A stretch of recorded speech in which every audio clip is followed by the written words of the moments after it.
ಎಂಬುದಾಗಿ ನಾನು ಕೇಳಿಕೊಳ್ತೇನೆ. ಎಲ್ಲವುಗಳ ಅಂತ್ಯವು ಹತ್ತಿರವಾಗಿದೆ. ಆದುದರಿಂದ ನೀವು ಚಿತ್ತೇಂದ್ರರಾಗಿಯೂ ಪ್ರಾರ್ಥನೆಗೆ ಸಿದ್ಧರಾಗಿರುವಂತೆ ಸ್ವಸ್ಥಚಿತ್ತರಾಗಿಯೂ ದೇವರಿಗೆ ಮಹಿಮೆಯಾಗಲಿ. ಪ್ರಿಯ ದೇವರ ಸಭೆ, ಇದೇ ವಾಕ್ಯ ನಾವು ತೆಲುಗಿನಲ್ಲಿ ನೋಡುವುದಾದ್ರೆ ಅಲ್ಲಿ ನಾವು ವಾಕ್ಯ ಹೇಳ್ತಂದ್ರೆ అయితే అన్నిటి అంత్యము సమీపమైనది కాగా మీరు స్వస్థ బుద్ధి గలవారై ప్రార్థనలు చేయుటకు మెలకువగా ఉండుడి అని వాక్యం సెలవుచున్నది. దేవుని స్తోత్రవాక్యం. ಪ್ರಿಯ ದೇವರ ಸಭೆ, ಇವತ್ತು ನಾವು ಧ್ಯಾನಿಸುವಂತ ವಾಕ್ಯ, ನಾವು ಧ್ಯಾನಿಸುವಂತ ಅಂಶ, ಎಲ್ಲವುಗಳ ಅಂತ್ಯವು ಹತ್ತಿರವಾಗಿದೆ. ಪ್ರಿಯ ದೇವರ ಸಭೆ, ಇವತ್ತು ನಾವು ಸಭೆ ಇವತ್ತು ಬಹಳ ಜನ ನಾವು ತುಂಬಿಕೊಂಡಿದ್ದೇವೆ. ದೇವರಿಗೆ ಸ್ತೋತ್ರವಾಗಿರಲಿ.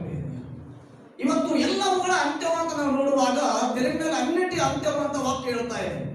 ಇವತ್ತು ನಾವು ನೋಡ್ಬೇಕಾದ್ರೆ ಎಲ್ಲಿ ಬೇಕಾದ್ರೂ ಅಲ್ಲಿ ಜನರು ಸಾಯ್ತಾ ಇದ್ದಾರೆ, ಎಲ್ಲಿ ಬೇಕಾದ್ರೂ ಜನರು ಬಹಳವಾಗಿ ಕಷ್ಟಪಡ್ತಾ ಇದ್ದಾರೆ.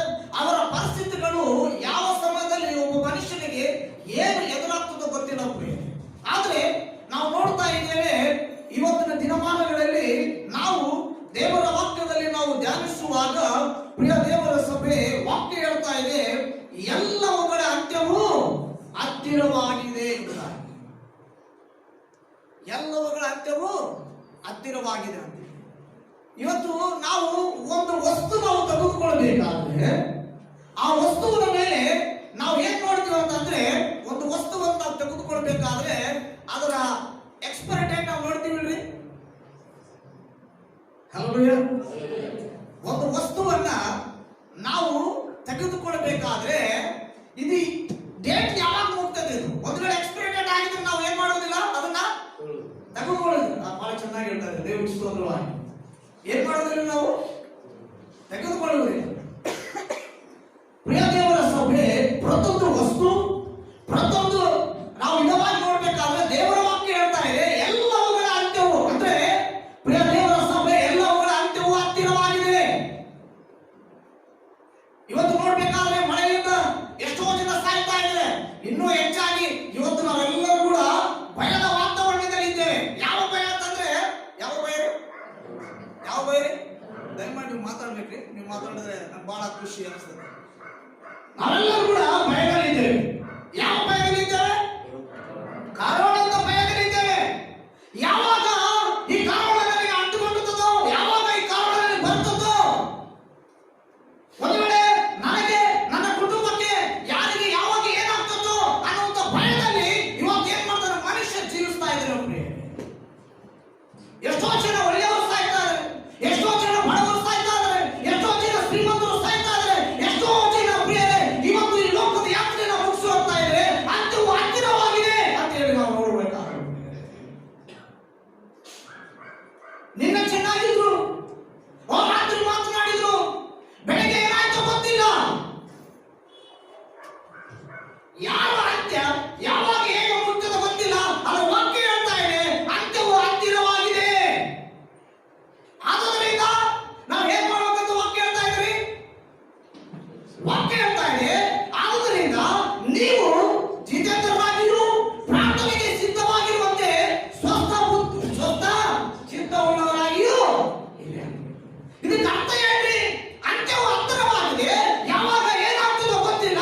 ಅದು ನಿನ್ನ ಜೀವಿತದಲ್ಲಿ, ನನ್ನ ಜೀವಿತದಲ್ಲಿ, ನಮ್ಮೆಲ್ಲರ ಜೀವಿತದಲ್ಲಿ ನಾವು ಬಹಳವಾಗಿ ಪ್ರಾರ್ಥನೆಗೆ ಪ್ರಾಮುಖ್ಯತೆಯನ್ನು ಕೊಡಬೇಕಾಗಿದೆ.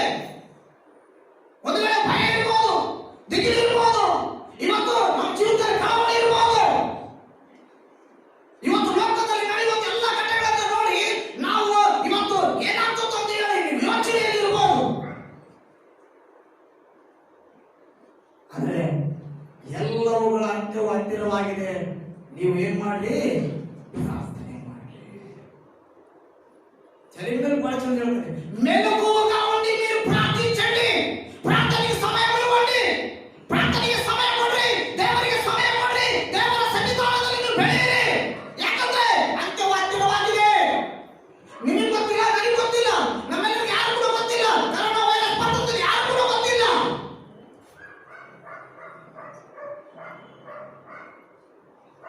ಬಂದಿದೆ, ದೇಶಗಳಲ್ಲಿ ಬಿಟ್ಟು ಬಂದಿದೆ. ಇವತ್ತು ನನ್ನ ಹತ್ತಿರ ಬಂದಿದೆ.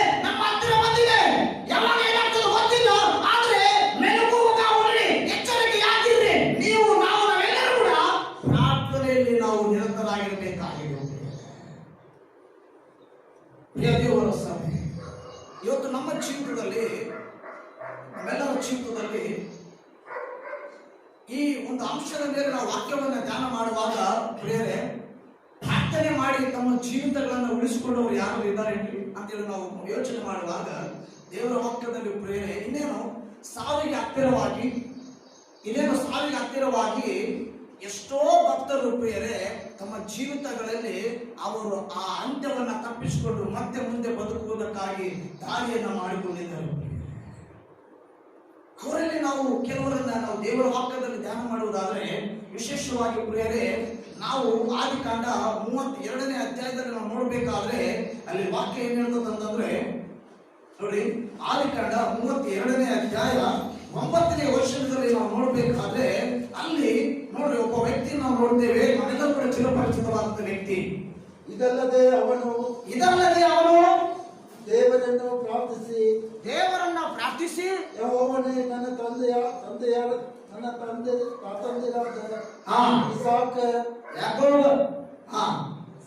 ಇಸಾಕನು ಅಬ್ರಹಾಮನ ದೇವರೇ, ಸ್ವದೇಶಕ್ಕೆ ಬಂಧು ಬಳಗಳ ಬಳಿಗೆ ತಿರುಗಿ ಹೋಗಬೇಕೆಂದು ನನಗೆ ಆಜ್ಞಾಪಿಸಿ ನಿನಗೆ ಒಳ್ಳೆಯದನ್ನೇ ಮಾಡುವನೆಂದು ನನಗೆ ವಾಗ್ದಾನ ಮಾಡಿದನು. ದೇವರಿಗೆ ಸ್ತೋತ್ರವಾಗಲಿ.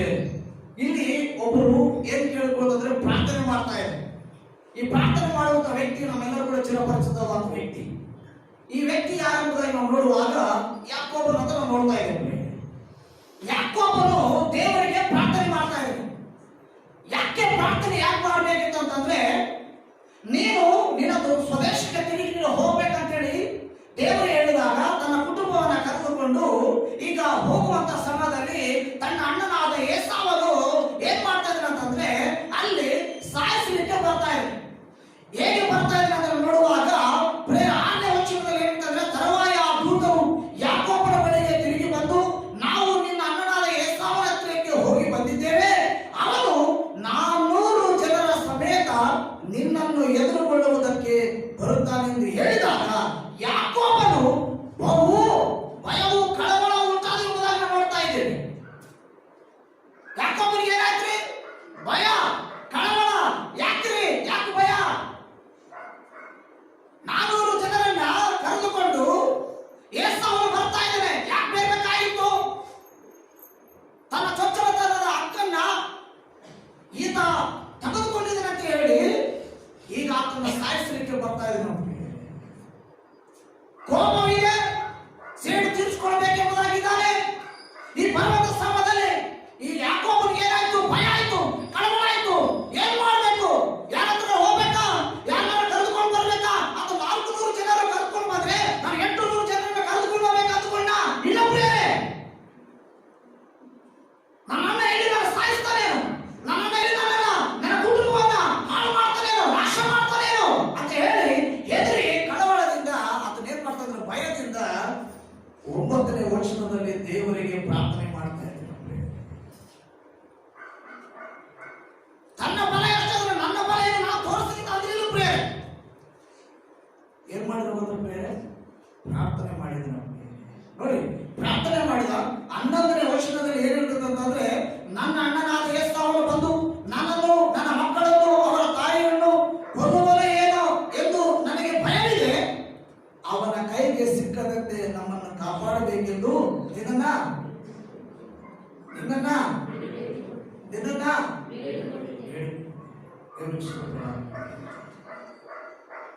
ಇವತ್ತು ಪ್ರಿಯರೇ, ನಿಮ್ಮನ್ನ ಹಾಳು ಮಾಡಬೇಕಂತೇಳಿ, ನಿಮ್ಮ ಜೀವಿತಗಳನ್ನ ಹಾಳು ಮಾಡ್ಬೇಕಂತ ಹೇಳಿ ಎಷ್ಟು ಜನ ಯಾವ ರೀತಿಯಲ್ಲಿ ಯೋಚನೆ ಮಾಡ್ತಾ ಇದ್ರೆ ಗೊತ್ತಿಲ್ಲ. ನಿನ್ನವರೇ ಇರಬಹುದು, ನಿನ್ನ ಮನೆಯವರೇ ಇರಬಹುದು. ಇವತ್ತು ಬೆಳೀತಾ ಇದ್ರೆ ಕಾಲಿನ ಎಳೆಯವರಿದ್ದಾರೆ. ಇವತ್ತು ಕೆಳಗೆ ಬಿದ್ದಾಗ ನಮ್ಮನ್ನು ನೋಡಿ ನಗುವವರಿದ್ದಾರೆ. ಏಸಾವನನ್ನ ನೋಡಿ ಏಸಾವನಿಗೆ ಭಯಪಟ್ಟು ದೇವರಿಗೆ ಪ್ರಾರ್ಥನೆ ಮಾಡ್ತಾ ಇದ್ರು ಪ್ರಿಯರೇ ಯಾಕೋಬನು. ಯಾವಾಗ ಈ ಪ್ರಾರ್ಥನೆ ಮಾಡಿದ್ರು, ಯಾವಾಗ ಈ ರೀತಿಯಲ್ಲಿ ಕರ್ತನ ಸನ್ನಿಧಿಯಲ್ಲಿ ಆತನು ಬೇಡಿಕೊಂಡಾಗ ಪ್ರಿಯ ದೇವರ ಸಭೆ ಅದ್ಭುತವಾಗಿ ಈತನ ಪ್ರಾರ್ಥನೆಯನ್ನ ಮಾಡಿದಾಗ ನಾವು 33ನೇ ಅಧ್ಯಾಯ ನಾವು 3ನೇ ವಚನದಲ್ಲಿ ನೋಡುವಾಗ ತಾನೇ ಅವರ ಮುಂದಾಗಿ ಹೋಗಿ ತನ್ನ ಅಣ್ಣನಿಗೆ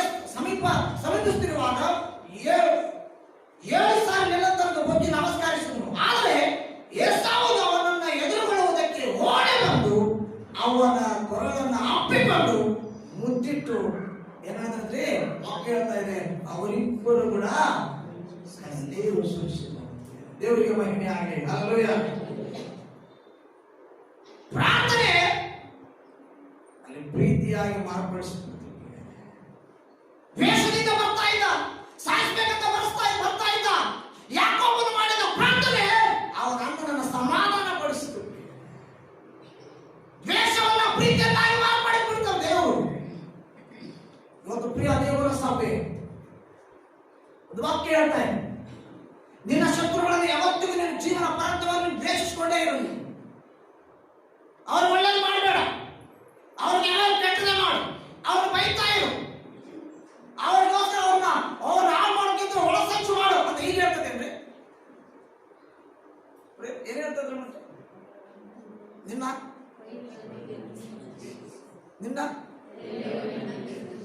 ಪ್ರೀತಿಸು, ಅವರಿಗಾಗಿ ಪ್ರೀತಿಸು, ಅವರಿಗಾಗಿ ಪ್ರಾರ್ಥಿಸು. ನಾನು ನನ್ನ ಮನೆಯಲ್ಲಿ ಇದ್ದು ಪ್ರೀತಿ ಮಾಡ್ತೀನಿ, ಅವ್ರನ್ನ ಪ್ರೀತಿ ಮಾಡ್ತೀನಿ ಅಂದ್ರೆ ಇಲ್ಲ ಪ್ರಿಯ, ಅವರಿಗಾಗಿ ಪ್ರಾರ್ಥನೆ ಮಾಡಬೇಕು. ಬೇರೆ ಎಂತ ಅದ್ಭುತ ದೇವರು ನಮ್ಮ ದೇವರು.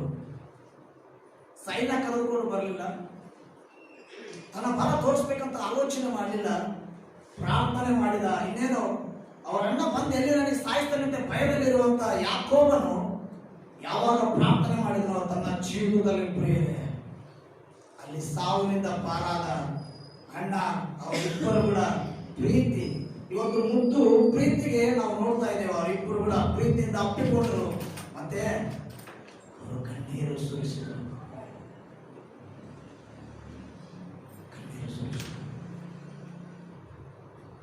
ಇವತ್ತು ನಿನಗೆ ದ್ವೇಷ ಮಾಡುವವರು, ನಿನಗೆ ವಿರೋಧಿಸುವವರು ನೋಡಿ ನೀನು ಕಣ್ಣೀರು ಸುರಿಸಬಹುದು, ನೀನು ಪ್ರಾರ್ಥನೆ ಮಾಡಬಹುದು. ಒಂದು ದಿವಸ ನಿನ್ನ ಪ್ರಾರ್ಥನೆ ಅವರನ್ನು ಮಾರ್ಪಡಿಸಿ ಅವರು ನಿನ್ನ ಪ್ರೀತಿಯಿಂದಿರುವ ಹಾಗೆ ದೇವಾದಿ ದೇವರು ಕರ್ತನಾಗಿರುವ ನಮ್ಮ ಸೃಷ್ಟಿಕರ್ತನಾಗಿರುವಂತ ದೇವರು, ನಮ್ಮನ್ನು ಪಾಲಿಸುವಂತವರು, ನಡೆಸುವಂತವರು, ಪೋಷಿಸುವಂತ ನಮ್ಮ ರಕ್ಷಕನಾಗಿರುವಂತ ಯೇಸು ಕ್ರಿಸ್ತನು ಖಂಡಿತವಾಗಿ ಒಂದು ದಿವಸ ಪ್ರೀತಿಯನ್ನಾಗಿ ಮಾರ್ಪಡಿಸಲು ಅದನ್ನು ಸಿದ್ಧನಾಗಿದ್ದಾನೆ. ಆದ್ರೆ ನೀನು ನಾವೆಲ್ಲರೂ ಕೂಡ ಪ್ರಾರ್ಥನೆ ಮಾಡಬೇಕಾಗಿದೆ. ಎಲ್ಲವೂ ಕೂಡ ಹತ್ತಿರವಾಗಿ ಬಂದಾಗ ಇವತ್ತು ನಾವು ನೋಡ್ತಾ ಇದ್ದೇವೆ ಪ್ರಿಯರೇ, ಅಂತ ಯಾವ ರೀತಿ ಯಾವಾಗ ಏಕೆ ಎದುರಾಗ್ತದೆ ಗೊತ್ತಿಲ್ಲ.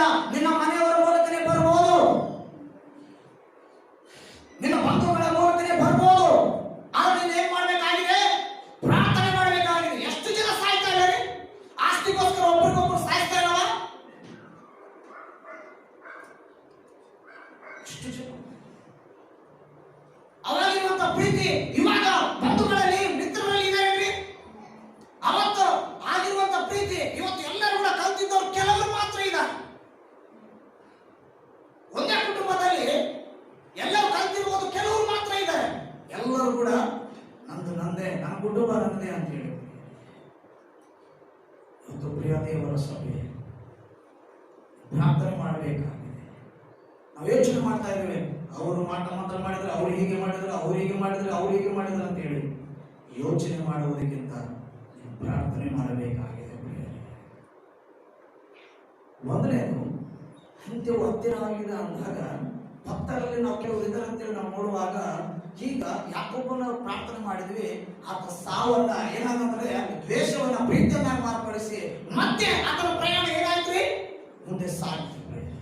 ಎರಡನೇದಾಗಿ ನಾವು ನೋಡ್ಬೇಕಾದ್ರೆ ಎಸ್ತೇರ ಗ್ರಂಥದಲ್ಲಿ ನಾವು ನೋಡ್ಬೇಕಾದ್ರೆ 4ನೇ ಅಧ್ಯಾಯದಲ್ಲಿ ಇಲ್ಲಿ ಮೊರ್ದೆಕೈ ಬಗ್ಗೆಯೂ ಮತ್ತು ಎಸ್ತೇರಳ ಬಗ್ಗೆ ನಾವು ನೋಡ್ತಾ ಇದ್ದೇವೆ. ಹಾಮಾನನು ವಿರೋಧಿಸ್ತಾ ಇದ್ದಾನೆ ಯಾರನ್ನ? ಮೊರ್ದೆಕೈಯನ್ನ. ಯಾಕೆ ಅಂತ ನಾವು ನೋಡುವಾಗ ಅಲ್ಲಿ ಸಾಷ್ಟಾಂಗ ನಮಸ್ಕಾರ ಮಾಡಲಿಲ್ಲ. ಯಾಕಂದ್ರೆ ರಾಜನು ಸರ್ವ ಅಧಿಕಾರವನ್ನ ನನಗೆ ಕೊಟ್ಟಿದ್ದಾನೆ ಅಂತ ಹೇಳಿ ಅಲ್ಲಿ ಏನ್ ಮಾಡ್ತಾ ಇದ್ದಾರೆ ಅಂತಂದ್ರೆ, ನನಗೆ ಸಾಷ್ಟಾಂಗ ನಮಸ್ಕಾರ ಮೊರ್ದೆಕೈ ಮಾಡಿಲ್ಲ. ಅದರ ನಿಮಿತ್ತವಾಗಿ ಏನ್ ಯೋಚನೆ ಮಾಡ್ತಾ ಇದ್ದಾರೆ ಅಂತಂದ್ರೆ, 3ನೇ ಅಧ್ಯಾಯ 5ನೇ ವಚನದಲ್ಲಿ ಮೊರ್ದೆಕೈಯು ತನಗೆ ಸಾಷ್ಟಾಂಗ ನಮಸ್ಕಾರ ಮಾಡುವುದಿಲ್ಲ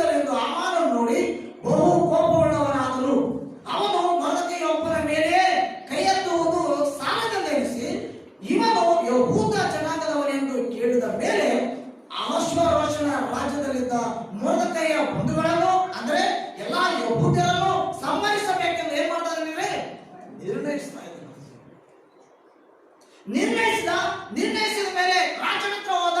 ರಾಜನ ಹತ್ರ ಹೋದ ಮೇಲೆ ರಾಜ, ಈ ಒಂದು ರಾಜ್ಯದಲ್ಲಿ ನಾವು ನೋಡಬೇಕಾದ್ರೆ ಅಲ್ಲಿ ಹೇಳ್ತಾರೆ 8 ವರ್ಷ ಹೇಳ್ತಂದ್ರೆ, ನಿನ್ನ ಎಲ್ಲಾ ಸಂಸ್ಥಾನಗಳಲ್ಲಿ ಒಂದು ಜನಾಂಗ ಇರುತ್ತದೆ, ಅದು ಇತರ ಜನಾಂಗದವರ ಮಧ್ಯದಲ್ಲಿ ಅಡಿಗಲು ಅವರಿಂದ ಪ್ರತ್ಯೇಕವಾಗಿ ಇರುತ್ತದೆ. ನಿನ್ನ ನಿಯಮಗಳನ್ನ, ನಿನ್ನ ನಿಬಂಧನೆಗಳನ್ನ ನೀನು ಹೊರಡಿಸುವಂಥದ್ದು ಯಾವುದು ಕೂಡ ಅವರು ಪಾಲಿಸ್ತಾ ಇಲ್ಲ. ನಿನಗೆ ವಿರುದ್ಧವಾಗಿ ಅವರು ಇಲ್ಲಿ ಜೀವಿಸ್ತಾ ಇದ್ರು ಅಂತ ಹೇಳಿದಾಗ ರಾಜ ಹೇಳಿದ, ಆಯ್ತು ಅವ್ರನ್ನ ಏನ್ ಮಾಡೋ ನೀನು ಏನಾರು ಮಾಡ್ಬೋದು. ಅವಾಗ ಯೋಚನೆ ಮಾಡಿದ ಆಮಾನನು, ಇವನು ನಾಶ ಮಾಡ್ಬೇಕು, ಇವನು ಸಂಹರಿಸ್ಬೇಕಂತ ಹೇಳಿ. ಯಾವಾಗ ಈ ರೀತಿಯಲ್ಲಿ ಯೋಚನೆ ಮಾಡಿದ್ರು ಆಮಾನನು, ಯೋಚನೆ ಮಾಡಿದಾಗ ಮೊರ್ದೆಕೈಯು ಮತ್ತು ಎಸ್ತೇರಳು 3 ದಿವಸ ನೀವು ಉಪವಾಸವಿರಿ, ನಾನು ಉಪವಾಸವಿರುತ್ತೇನೆ, ನಾವು ಕರ್ತನಿಗೆ ನಾವು ಬೇಡಿಕೊಳ್ಳೋಣ, ಕರ್ತನ ಖಂಡಿತವಾಗಿ ರಾಜ್ಯದ ಮೂಲಕ ನಮಗೆ ಕೃಪೆ ದೊರಕುತ್ತದೆ, ರಾಜ್ಯದೊಟ್ಟಿಗೆ ದೇವರು ಮಾತನಾಡ್ತಾರೆ, ನಮಗೆ ನಾವು ಬದುಕುಳಿದ್ದೇವೆ ಅಂತ ಯೋಚನೆ ಮಾಡಿ ಏನ್ ಮಾಡೋದಂತಂದ್ರೆ 3 ದಿವಸ ಏನ್ ಮಾಡಿದ್ರು, ಉಪವಾಸ ಪ್ರಾರ್ಥನೆ ಮಾಡಿ ರಾಜನೊಟ್ಟಿಗೆ ಮಾತನಾಡಿದಾಗ ನೋಡಿ ಪ್ರಿಯರೇ, ಔತಣಕ್ಕೆ ಆಮಾನನನ್ನ ರಾಜ್ಯವನ್ನು ಕರೆದಾಗ ಹಾಗೆ ಆ ಸಂಭಾಷಣೆ ಜರುಗದ ಪ್ರಿಯರೇ, ನಿಮ್ಮೆಲ್ಲರೂ ಚೆನ್ನಾಗಿ ಗೊತ್ತು. ಸಂಭಾಷಣೆ ನಡೆದಾಗ ಒಂದು ಕಡೆ 1 ದಿವಸ ಅಲ್ಲಿ ಫಸ್ಟ್ನೇ ದಿವಸ ಊಟ ಮಾಡಿದ ಮೇಲೆ ಆಮಾನನ ಮನೆಗೆ ಹೋಗ್ತಾನೆ. ಮನೆಗೆ ಹೋದ್ಮೇಲೆ ಮನೆಗೆ ಹೋಗುವಾಗ ಅಲ್ಲಿ ಎಬ್ಬಾಜನ ಹತ್ರ ಮೊರ್ದೆಕೈ ಕೂತಿರ್ತಾನೆ. ಆ ಕೂತಿರುವಂತ ಸಮಯದಲ್ಲಿ ತಿರುಗಿ ಆತ ನೋಡಿ ಏನು ಕೂಡ ಭಯಪಡಲಿಲ್ಲ, ನಮಸ್ಕಾರ ಮಾಡಲಿಲ್ಲ, ಆತನಿಗೆ ಗೌರವ ಕೊಡಲಿಲ್ಲ ಅಂತ ಹೇಳಿ ಮನೆಗೆ ಹೋದ. ಮನೆಗೆ ಹೋದ್ಮೇಲೆ ಇವತ್ತು ರಾಜು ರಾಜ್ಯದ ಹತ್ರ ನಾವು ಔತಣದಲ್ಲಿ ಪಾಲ್ಗೊಂಡಿದ್ರೆ ಬಹಳ ಸಂತೋಷ ಅಂತ ಹೇಳ್ತಾರೆ. ಹೇಳಿದ ಮೇಲೆ ಆದ್ರೆ ಒಬ್ಬನ ಮಾತ್ರ ನನಗೆ ಈಗಿದ್ದಾನಂತ ಹೇಳಿ ಜೆರುಸಲೇಮಿಗೆ ಹೇಳಿದಾಗ ಜೆರುಸಲೇಮ್ ಹೇಳಿದ್ರು 50 ಮೊಳ ಉದ್ದದ ಏನ್ ಮಾಡು, ನೇಣು ಹಾಕುವುದಕ್ಕಾಗಿ ಸಿದ್ಧ ಮಾಡಂತ ಹೇಳಿದ್ರು. ಯಾರು ಹೇಳಿದ್ರಿ ಈ ಆಲೋಚನೆ ಗೊತ್ತ್ರಿ?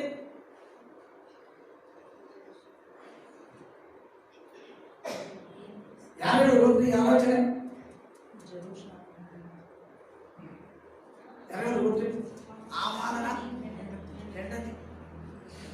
ಆಮಾನನ ಹೆಂಡತಿ ಹೇಳ್ತಾ ಇದ್ದಾಳೆ, ನೀನು ಏನ್ ಮಾಡು, ಅವನಿಗಾಗಿ ನೀನೇನ್ ಮಾಡಂತಂದ್ರೆ ನೇಣು ಹಾಕುವುದಕ್ಕಾಗಿ ನೀನೇನ್ ಮಾಡು, ಸಿದ್ಧ ಮಾಡಂದಾಗ ಬೇರೆ ವಾಕ್ಯ ನಾವು ನೋಡ್ತಾ ಇದ್ದೇವೆ. ಯಾವಾಗ ಈ 5ನೇ ಅಧ್ಯಾಯ 14ನೇ ವರ್ಷದಲ್ಲಿ ಅದು ನಾವು ಬರೆಯಲ್ಪಟ್ಟಿದ್ದೇವೆ. ಏನ್ ಬರೆಯಲ್ಪಟ್ಟಿದೆ? ಈ ರಾಜಾತಿಯು ಶೋಷನ್ ಕೋಟೆಯಲ್ಲಿ ಪ್ರಕಟವಾದಾಗಲೇ ಅರಮನೆಯ ಸವಾರಿ ಕುದುರೆಗಳನ್ನು ಹತ್ತಿಕೊಂಡಿದ್ದ ಅಂಚೆಯವರು 5ನೇ ಅಧ್ಯಾಯ 14ನೇ ವಚನ. ಅವನ ಪತ್ನಿಯಾದ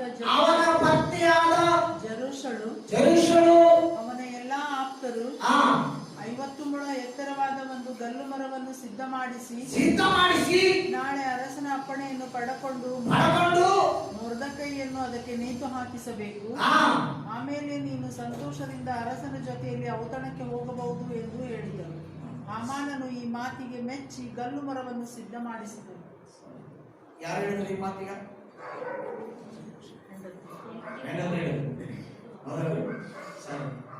ಹೆಂಡತಿ ಹೇಳ್ತಾ ಇದ್ದಾಳೆ ಗಲ್ಲಿಗೆ ಏರಿಸಬೇಕು ಅಂತ ಹೇಳಿ. ಯಾರು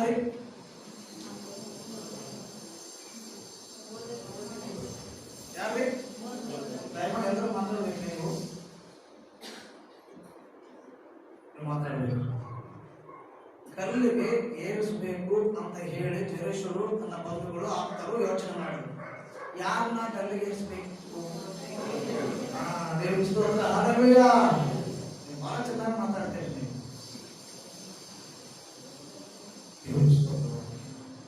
ಯೋಚನೆ ಮಾಡಿದ್ರು, ಇನ್ನೇ ನೀವು ಹೋಗ್ಬೋದು ಅಂತ ಹೇಳಿದ್ರು.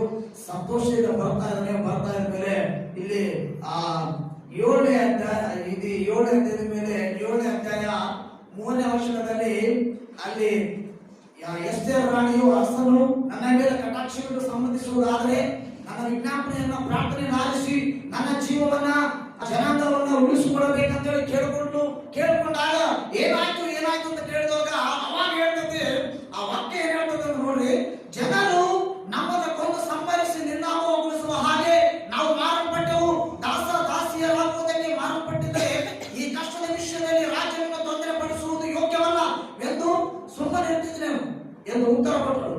ಆಶ್ವರೋಷ ರಾಜನು ಎಸ್ತೇರ್ ರಾಣಿಯನ್ನು ಇಂಥ ದುಷ್ಕೃತ್ಯಗಳ ಮೇಲೆ ಮನಸ್ಸಿಡುವನು ಯಾರು ಎಲ್ಲದಂದ್ರೆ ಅಮನ ಎಲ್ಲದಂದ್ರೆ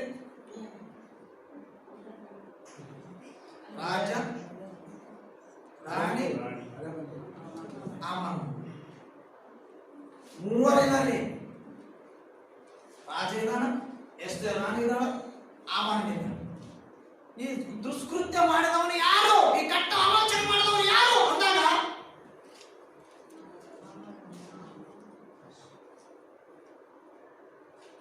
ಹೌದಾ ಅಂತೇಳಿ ಹೋದ ಮುಗಿತು ಅನ್ನೋದು. ಅಲ್ಲಿರುವಂತ ಸೇವಕ ಏನ್ ಮಾಡಂದ್ರೆ,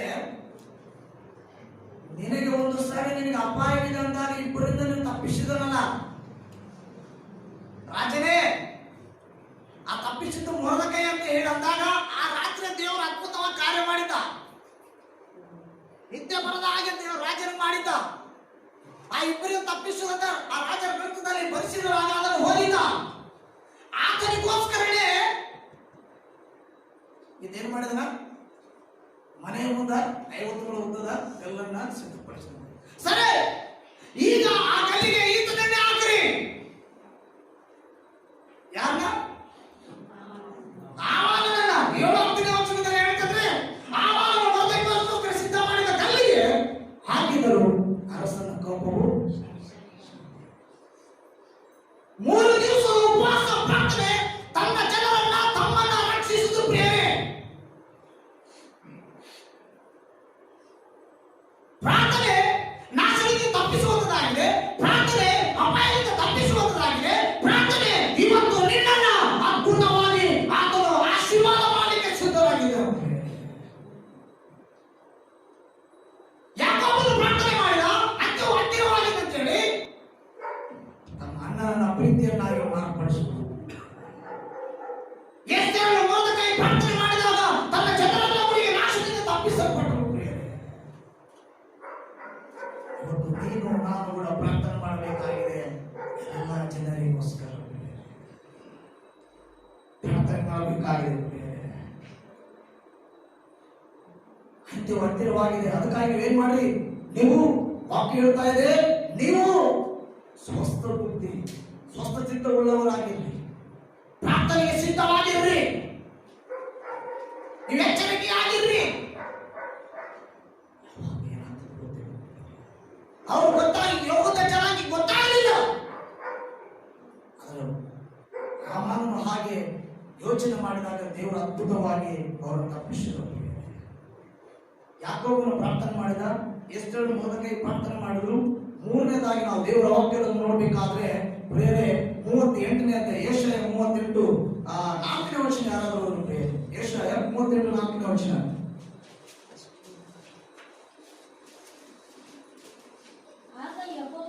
ಆಗ ಯೆಹೋವನು ಯೆಶಾಯನಿಗೆ,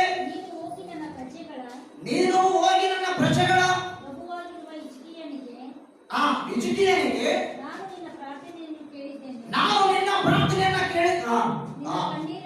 7ನೇ ವಚನ. ಇದನ್ನು ಕೇಳಿದೊಡನೆ ಹಿಜ್ಕೀಯನು ಮೋರೆಯನ್ನು ಗೋಡೆಯ ಕಡೆಗೆ ತಿರುಗಿಸಿ, ಯೆಹೋವನೇ, ನಾನು ನಂಬಿಗಸ್ತನಾಗಿಯೂ ಯಥಾರ್ಥ ಚಿತ್ತನಾಗಿಯೂ ನಿನಗೆ ನಡೆದುಕೊಂಡು ನಿನ್ನ ದೃಷ್ಟಿಯಲ್ಲಿ ಒಳ್ಳೆಯವನಾಗಿದ್ದನ್ನು ನೆನಪು ಮಾಡಿಕೋ ಎಂದು ಪ್ರಾರ್ಥಿಸಿ ಬಹಳವಾಗಿ ಅತ್ತನು. ದೇವರಿಗೆ ಸ್ತೋತ್ರವಾಗಲಿ. ಹಿಜ್ಕೀಯನು ನಮ್ಮೆಲ್ಲರೂ ಕೂಡ ಚೆನ್ನಾಗಿ ಗೊತ್ತು. ಆತನು ಮರಣಕರ ರೋಗದಲ್ಲಿ ಬಿದ್ದಾಗ ಬೇರೆ ಇನ್ನೇನು ನಿನ್ ಸಾಹಿತಿ ಬೇರೆ ವಚನ ಹೇಳ್ತದಂದ್ರೆ, ಯೆಶಾಯನು ಬಂದು ಅವನ ಬಳಿ ಬಂದು, ನೀನು ಉಳಿಯುವ ಆಗಿಲ್ಲ, ಸಾಯಬೇಕಾಗಿದೆ, ಯೆಹೋವನ ಅಂತ ಹೇಳಿದ. ಇವತ್ತು ನಮ್ಮ ಹತ್ರ ಬಂದು ಶ್ರೀನಿವಾಸ್ ನೀನು ಸಾಯ್ತಿ, ಶ್ರೀನಿವಾಸ್ ನೀನು ಸಾಯ್ತಿ ಅಂತಂದಾಗ ದೇವರೇ ಹೇಳಿದ ಅನ್ಕೋರಿ, ಹೋಗ್ಲಿ ಬಿಡ್ರಿ ಪಾಸ್ಟರ್ ನೀವು ಉಳಿಯಾಗಿ ನೀನು ಸತ್ತೋಗ್ತಿ ಅಂತಂದ್ರೆ ಎಷ್ಟು ಸಿಟ್ಟು ಬರ್ತದೆ ಗೊತ್ತ್ರಿ. ಮೊದಲು ಬಾಗಿಲು ದಾಟಿ ಹೊರಗಡೆ ಹೋಗು, ಇಲ್ಲಿ ನಿಂದ್ರಬೇಡ, ಹೋಗ್ಲಿ ಬೇರೆಯವರಲ್ಲಿ ನೀನೇನಾಗ್ತೀಯ, ಸತ್ತು ಹೋಗ್ತೀಯ. ಈಗ ಯಾರು ಹೇಳ್ತಾರೆ ಗೊತ್ತ್ರಿ ಈ ಮಾತು? ಯಾರು ಹೇಳಿದ್ರಿ ನೀನು ಸತ್ತು ಹೋಗ್ತೀಯ ಅಂದ್ರಿ, ಸಾಯ್ತೀರ ಅಂತ ಯಾರು ಹೇಳಿದ್ರಿ? ಸರ್ ದೇವ್ರ ಸೇವಕರು. ದೇವ್ರ ಸೇವಕರಿಗೆ ಯಾರು ಹೇಳಿದ್ರು? ಯಾರು ಹೆಸರಿಟ್ಟು ದೇವ್ರ ಸೇವಕ ಹೇಳಿದ?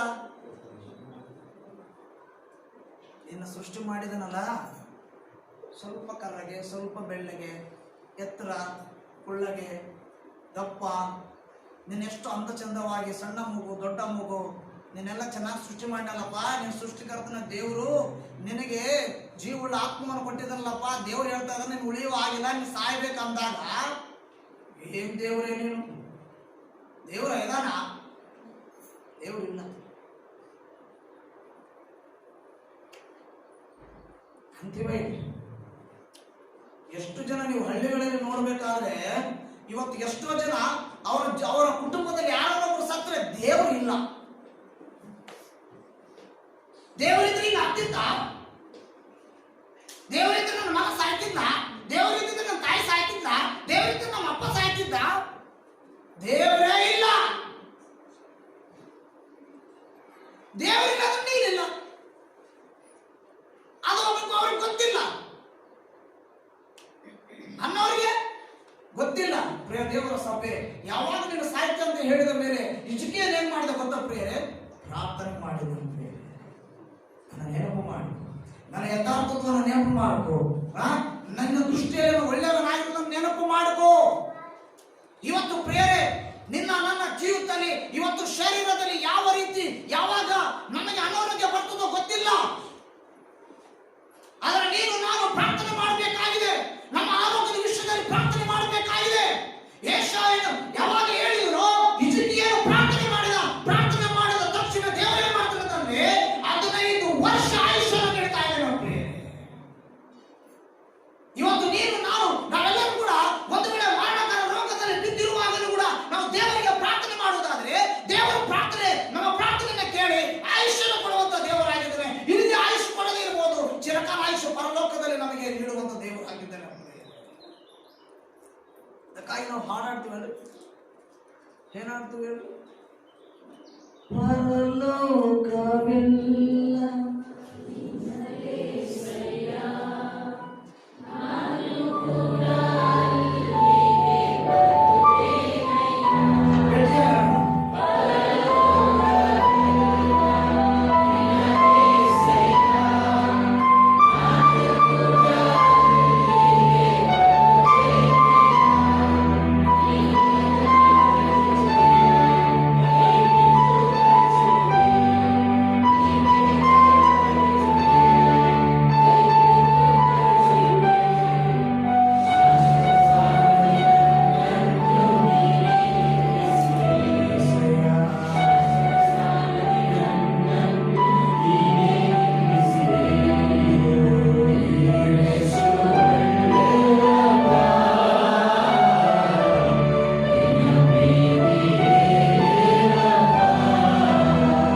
ಜೀವಿತದಲ್ಲಿ ಮರಣ ಬಂತು, ರೋಗ ಬಂದಿದೆ, ಕಷ್ಟ ಇದೆ, ಸಮಸ್ಯೆ ಇದೆ, ಬಾಧೆ ಇದೆ, ಇವತ್ತು ಸಾಲ ಇದೆ, ಸಂಕಟ ಇದೆ ಅಂತ ಹೇಳಿ ಯೋಚನೆ ಮಾಡುವಂತ ನಮ್ಮ ಜೀವಿತದಲ್ಲಿ ಇದು ಎಂಥ ಪರಿಸ್ಥಿತಿಯಲ್ಲಿ ಇದ್ರೂ ಕೂಡ ಪರವಾಗಿಲ್ಲ, ನಿಮ್ ದೇವರಿಗೆ ಪ್ರಾರ್ಥಿಸುವಂತ ವ್ಯಕ್ತಿ ಆಗಿರಬೇಕು. ಪ್ರಾರ್ಥನೆ ನಮ್ಮ ಹೃದಯದ ಬಡತವಾಗಿರ್ಬೇಕು, ಪ್ರಾರ್ಥನೆ ನಮಗೆ ಉಸಿರಾಗಿರ್ಬೇಕು. ಬೇರೆ ಯಾವಾಗ ನಿನ್ನ ಜೀವಿತದಲ್ಲಿ ಉಸಿರಿಲ್ಲವೋ ಅಲ್ಲಿ ನಿನಗೆ ಪ್ರಾಣ ಇಲ್ಲ. ಏ ಅಂದಾಗ ಮೇಲೆ ಏ ಅಂತ ಹೋಗ್ಬೇಕು, ಸು ಅಂದಾಗ ಎಷ್ಟು ನನ್ನ ಜೀವಿತದಲ್ಲಿ ನೀನು ಬದುಕಿದೆಯಾ? ಇನ್ನು ಪೌಲ ಹೇಳ್ತಾನೆ, ಸತ್ತವರು ಬದುಕಿದ್ರು ಅದು ದೇವರಿಗಾಗಿ, ಕ್ರಿಸ್ತನಿಗಾಗಿ.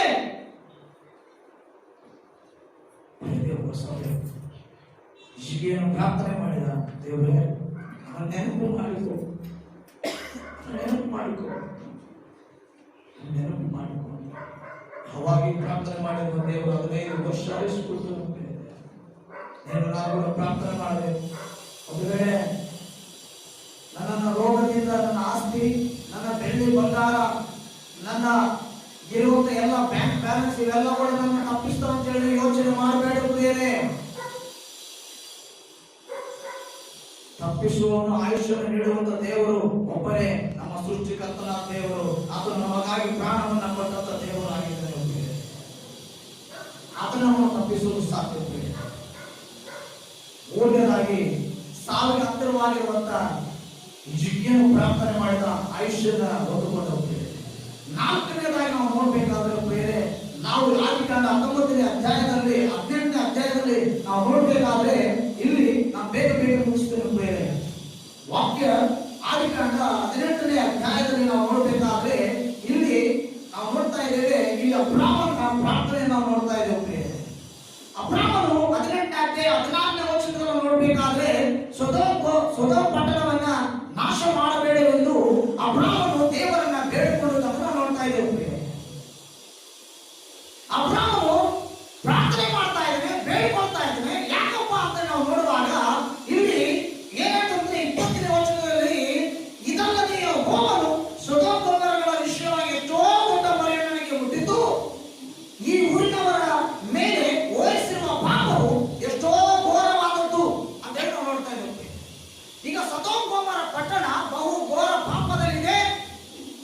ಈ ಘೋರ ಪಾಪದಲ್ಲಿ ಇರುವಾಗ ಇಲ್ಲಿ ನಾವು ನೋಡ್ತಾ ಇದ್ದೇವೆ, ಅಲ್ಲಿ ಒಂದು ಕುಟುಂಬ ನಿವಾಸ ಮಾಡ್ತಾ ಇದೆ. ಆ ಕುಟುಂಬ ಯಾವ ಕುಟುಂಬ ಅಂತ ನಾವು ನೋಡುವಾಗ ಲೋಟದ ಕುಟುಂಬ ಅಂತ ನಾವು ನೋಡ್ತಾ ಇದ್ದೇವೆ. ಸರ್, ಒಂದು ಪ್ರಶ್ನೆ ನಿಮಗೆ. ಲೋಟನು ಅಬ್ರಾಮನಿಗೆ ಏನಾಗಬೇಕು? ತಮ್ಮನ್ನವರು ದಯಮಾಡಿ ಎಲ್ಲರೂ ಕೈ ಎತ್ತಿರಿ. ದೇವರು ನಿಮ್ಮನ್ನ ತಮ್ಮನ್ನವರು ದಯಮಾಡಿ ಎಲ್ಲರೂ ಕೈ ಎತ್ತಿರಿ.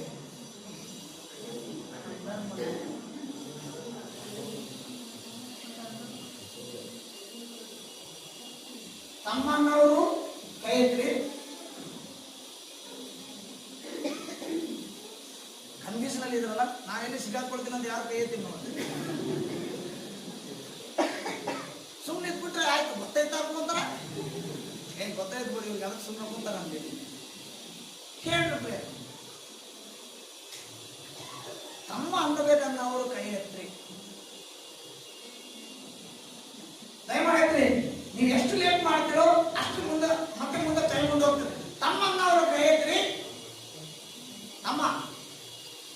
ತಮ್ಮ ಅಲ್ರಿ, ನೀವು ಸ್ತ್ರೀಯರು ಏನು ಅನ್ನೋಳ್ರಿ, ಬಹಳ ಹುಷಾರಿದೆ.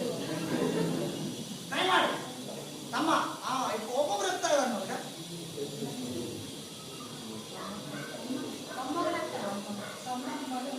ತಮ್ಮನ ಅಂತ ನೋಡ್ರಿ. ಮೊಮ್ಮಗ ಸರಿ, ಆಯ್ತು. 12ನೇ ವರ್ಷ ನೋಡ್ರಿ. ಈಗ ನಾವು ಸ್ವಲ್ಪ ಸಮಾಧಾನ. ತನ್ನ ಹೆಂಡತಿಯಾದ ಸರಳನ್ನು ಸಾಕ್ತಾನೆ. ಯಾರೀಗ? ತಮ್ಮನ ಮಗನ. ಮತ್ತೆ ಕೆಲವರು ಅಣ್ಣನ ಮಗ ಅಂದ್ರಿ, ಮೊಮ್ಮಗ ಅಂದ್ರಿ, ತಮ್ಮ ಅಂದ್ರಿ. ಎತ್ತಬೇಕು ಬೇಡ. ಪ್ರಿಯ ದೇವರ ಸಭೆ, ಯಾರ ಮಗ ಈಗ?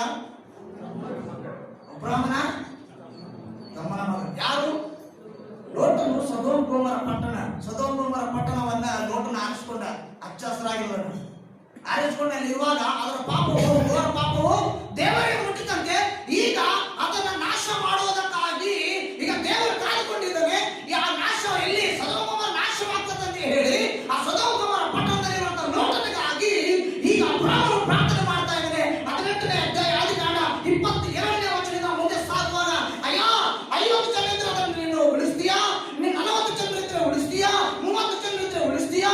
10 ಜನ ಇದ್ರೆ ಉಳಿಸ್ತೀಯಾ ಅಂದಾಗ ಅಲ್ಲಿ ಆಯ್ತು ಉಳಿಸ್ತೀನಿ ಅಂದಾಗ ಅದಾಗುವ ಹಾಗೆ ಪ್ರಾರ್ಥನೆ ಮಾಡಿದಾಗ ಯಾವಾಗ ಈ ಲೋಟನ ಮನೆಗೆ ಹೋಗ್ತಾರೋ, ಲೋಟನ ಮನೆಗೆ ಹೋದಾಗ ಅವರು ಪಾಪಕ್ಕಾಗಿ ಅಲ್ಲಿರುವಂತ ಜನರು ಬಹಳವಾಗಿ ಅವರು ಪಾಪದಲ್ಲಿ ಬಿದ್ದಿದ್ರು.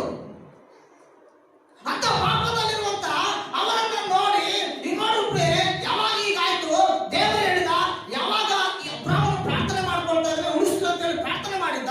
ಪ್ರಾರ್ಥನೆ ಮಾಡಿದ ಮೇಲೆ 19ನೇ ಅಧ್ಯಾಯ 16ನೇ ವಚನದಲ್ಲಿ ನೋಡ್ರಿ, ಲೋಟನ ಕುಟುಂಬ ತಡ ಮಾಡುವಾಗ ಅಲ್ಲಿ ದೇವರ ವಾಕ್ಯ ಹೇಳ್ತದೆ, ಯೆಹೋವನು ಅವನನ್ನ ಕನಿಕರಿಸಿದ್ರಿಂದ ಆ ಮನುಷ್ಯರು ಅವನನ್ನ ಅವರ ಹೆಂಡತಿಯ ಮಕ್ಕಳನ್ನು ಕೈ ಹಿಡಿದು ಹೊರಗೆ ತಂದು ಊರಾಚೆಗೆ ಬಿಟ್ಟರು.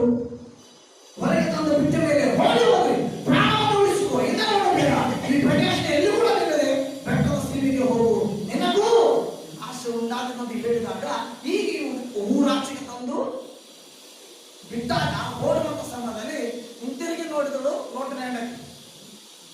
ಇಂಟಿಗೆ ನಾವು ಈ ವಾಕ್ಯ ಬಹಳ ಸರಿ ನಾವು ಕೇಳಿದ್ವಿ. ಈಗ ಇವರು ಈ ಲೋಟನ ತಪ್ಪಿಸ್ಕೊಳ್ಳಿಕ್ಕೆ ಕಾರಣ ಏನಪ್ಪಾ ಅಂತಂದ್ರೆ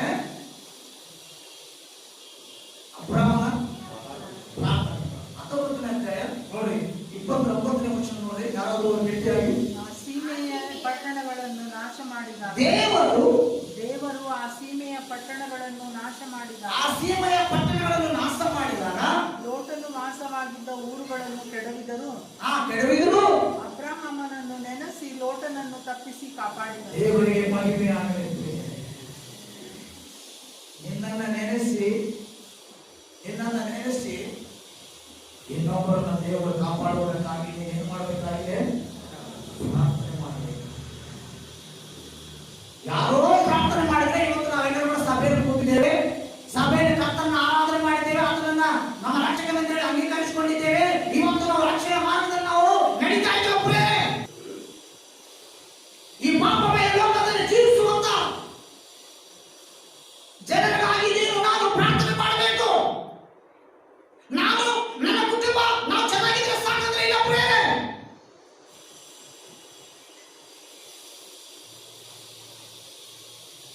ಲೋಟವು ಹಚ್ಚ ಹಸಿರಾಗಿದ್ದನ್ನು ಆರಿಸಿಕೊಂಡಿದ್ದ ಅಬ್ರಹಾಮ ಸಿಟ್ಟಾದ ಪ್ರಾರ್ಥನೆ ಮಾಡೋದು ಬಿಟ್ಟಿದ ಇಲ್ಲ ಪ್ರಿಯರೇ, ಪ್ರಾರ್ಥನೆ ಮಾಡಿದ. ಇವತ್ತು ಜನರ ರಕ್ಷಣೆಗಾಗಿ ನೀನು ನಾನು ನಾವೆಲ್ಲರೂ ಕೂಡ ಪ್ರಾರ್ಥನೆ ಮಾಡಬೇಕಾಗಿದೆ ಪ್ರಿಯರೇ. ಪ್ರಾರ್ಥನೆ ಮಾಡಿದ ಅಬ್ರಹಾಮನ ಪ್ರಾರ್ಥನೆ ನೆನೆಸಿ ಲೋಟನನ್ನ ದೇವರು ತಪ್ಪಿಸಿ ಕಾಪಾಡಿದ. ಇವತ್ತು ನಿನ್ನ ಪ್ರಾರ್ಥನೆಯನ್ನು ಕೇಳಿ ಇನ್ನೊಬ್ಬರನ್ನ ದೇವರು ತಪ್ಪಿಸಿ ಕಾಪಾಡುವ ನಾಶದಿಂದ ಇವತ್ತು ದೇವರ ರಕ್ಷಣೆ ಮಾರ್ಗದಲ್ಲಿ ತರುವುದಕ್ಕಾಗಿ ನೀನು ನಾನು ಏನ್ ಮಾಡ್ಬೇಕ್ರಿ? ಪ್ರಾರ್ಥನೆ ಮಾಡಬೇಕು. ಸರಿ, ಅಂತ್ಯವು ಹತ್ತಿರವಾಗಿದೆ. ನೀವು ಪ್ರಾರ್ಥನೆ ಮಾಡಿ ಪ್ರಾರ್ಥನೆಗೆ ಸಿದ್ಧವಾಗಿರ್ರಿ, ಪ್ರಾರ್ಥನೆಯಲ್ಲಿ ಎಚ್ಚರಿಕೆ ಆಗಿರ್ರಿ, ಪ್ರಾರ್ಥನೆ ಮಾಡಿಕೊಂಡು ಸ್ವಸ್ಥ ಬುದ್ಧಿ ಉಳ್ಳವರಾಗಿರಿ ಅಂತ ವಾಕ್ಯ ಹೇಳ್ತು. ಮೊದಲನೇದಾಗಿ ನಾವು ದೇವರ ವಾಕ್ಯವನ್ನು ನೋಡಿದ್ವಿ. ಈಗ ದೇವರ ಬರವಣಿಗೆ ಹತ್ತಿರವಾಗಿದೆ, ಎಲ್ಲಗಳ ಹತ್ತಿರವಾಗಿದೆ.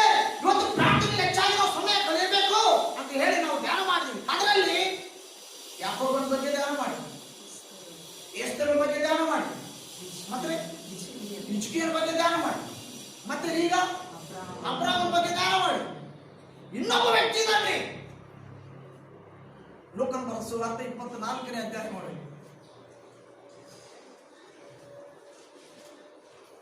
ಲೋಕನ ಬರೆದ 23-39ನೇ ವಚನ. ತೂಗು ಹಾಕಿದ್ದ ದುಷ್ಕರ್ಮಗಳಲ್ಲಿ ಒಬ್ಬನು ಆತನನ್ನು ದೂಷಿಸಿ ನೀನು ಬರಬೇಕಾದ ಕ್ರಿಸ್ತನಲ್ಲವೇ,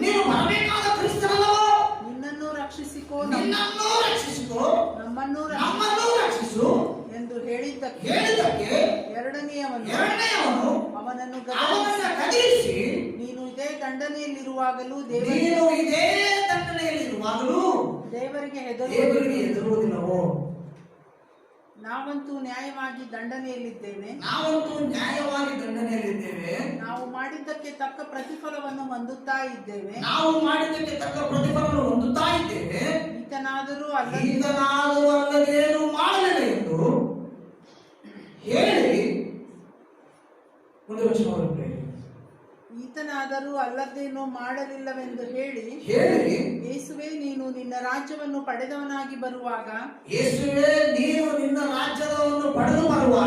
ನನ್ನನ್ನು ನೆನೆಸಿಕೋ ಅಂದನು. ಹಲ್ಲೆಲೂಯಾ. ಶಿಲುಬೆಗೆ ತೂಗ ಹಾಕಲ್ಪಟ್ಟಿದ್ದಾನೆ. ಮಕ್ಕಳ ಹೇಳ್ತಾ ಇದ್ದಾನೆ, ನಿನ್ನ ರಕ್ಷಕನಲ್ಲ, ನೀನ್ ಬರಬೇಕಾದ ರಕ್ಷಕನಲ್ಲ, ನಿನ್ನ ರಕ್ಷಿಸ್ಕೋ, ಕಮಾನ್ ಕೂಡ ರಕ್ಷಿಸು. ಕೆಲವು ಸರ್ ನಮ್ಮ ಮನೆಯಲ್ಲಿ ಏನ್ ಹೇಳ್ತೀವಿ ಗೊತ್ತಾ? ಪ್ರಾರ್ಥನೆ ಮಾಡೋರು ಅವರು ಪತಿ ಇರ್ಬೋದು, ಪತ್ನಿ ಇರ್ಬೋದು, ಮಕ್ಕಳಿರ್ಬೋದು. ನಿಮ್ ದೇವರು ಅಂತೀಯಲ್ಲ, ಮತ್ತೆ ನಿಮ್ ದೇವ್ರಿಗೆ ಪ್ರಾರ್ಥನೆ ಮಾಡು. ವ್ಯಕ್ತಿಗವಾಗಿ ಏನ್ ಹೇಳ್ತೀವಿ ಗೊತ್ತ್ರಿ? ನೀನು ಪ್ರಾರ್ಥನೆ ಮಾಡು, ನಿಮ್ ದೇವರು ರಕ್ಷಿಸ. ನಾನು ಪ್ರಾರ್ಥನೆ ಮಾಡೋದಿಲ್ಲ. ಎರಡನೇ ಕಾಲ ಹೇಳಿದ, ನೀನು ನಿನ್ನ ರಾಜ್ಯವನ್ನು ಪಡೆದವನಾಗಿ ನನ್ನನ್ನ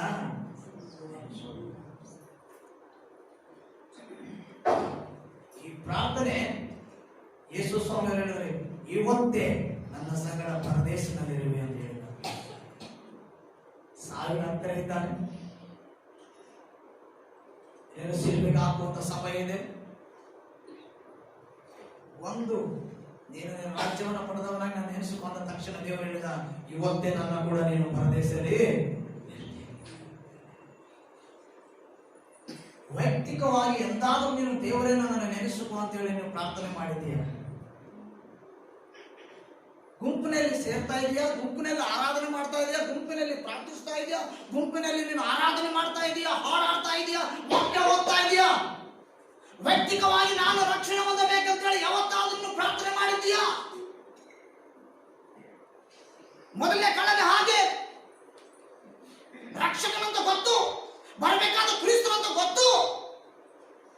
ಗೊತ್ತಿದ್ದು ಕೂಡ ಇನ್ನೂ ನಾವು ದೇವರಿಗೆ ನಮ್ಮ ಹೃದಯವನ್ನು ಕೊಡದೆ ನಾವು ಇರುವುದಾದರೆ ಎರಡನೇ ಕಳೆದ ಹಾಗೆ ನಾವಂತೂ ಕೂಡ ತಕ್ಕ ದಂಡನೆಯಲ್ಲಿ ನಾವು ಇದ್ದೇವೆ. ಅಲ್ಲದೇನಂತ ಮಾಡಲಿಲ್ಲ. ಇವರೇ ನೀನು ರಾಜ್ಯವನ್ನು ಪಡೆದವನಾಗಿ ಬರುವಾಗ ನನ್ನನ್ನು ನೆನೆಸಿಕೊ. ಇವತ್ತು ವೈಯಕ್ತಿಕವಾಗಿ ಪ್ರಿಯರೇ, ಇವತ್ತು ನಮ್ಮ ಜೀವಿತದಲ್ಲಿ ನಾವು ಪ್ರಾರ್ಥನೆ ಮಾಡಬೇಕಾಗಿದೆ. ಸತ್ತ ಮೇಲೆ ನಾವು ಪ್ರಾರ್ಥನೆ ಮಾಡಿದ್ರೆ ಯಾರಿಂದ ದೇವರು ಕೂಡ ಕೇಳುವುದಿಲ್ಲ ಪ್ರಿಯರೇ. ನೀವು ಬದುಕಿರುವಾಗಲೇ ಪ್ರಾರ್ಥನೆ ಮಾಡಬೇಕು. ಯಾರಾದ್ರೂ ಹೇಳಿದ್ರಿ ಸತ್ತ ಮೇಲೆ ಪ್ರಾರ್ಥನೆ ಮಾಡಿದವರು? ಯಾರಿಲ್ಲ ಅಲ್ರಿ? ಯಾರಿಲ್ರಿ? ಅಮ್ಮ ಗದಗ ಭಾಷೆ ಎದಕ್ಕೆ ಕಳಿಸಿರಿ ಅಂತೀರಿ? ಸತ್ತ ಮೇಲೆ ಪ್ರಾರ್ಥನೆ ಮಾಡೋರು ಯಾರು ಹೇಳಿ? ಪರಿಶುದ್ಧವಾದ ಗ್ರಂಥದಲ್ಲಿ ಯಾರಿಲ್ಲ ನೋಡಿ.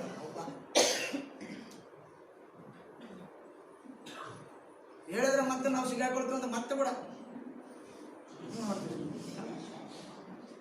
ಇಲ್ಲ ಅಂದ್ರೆ ಯಾರಿಲ್ಲ ಯಾರಿಲ್ಲ. ಹೌದು, ಸ್ವಲ್ಪ ಯೋಚನೆ ಮಾಡಬೇಕು.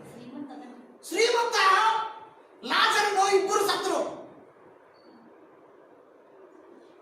ಇಬ್ಬರು ಸತ್ತಾಗ ಐಶ್ವರ್ಯವಂತನ ಏನ್ ಮಾಡಿದ? ಶ್ರೀಮಂತನ ಎಲ್ಲ ವೈಭೋಗದಿಂದ ಸುಖ ಸಂತೋಷದಿಂದ ಸತ್ತು ಹೋದ.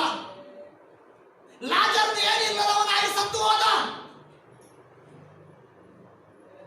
ಈ ಇಬ್ಬರು ಕೂಡ ಎಲ್ಲಿದ್ದಾರೆ? ಈಗ ಪರದೇಶದಲ್ಲಿದ್ದಾರೆ.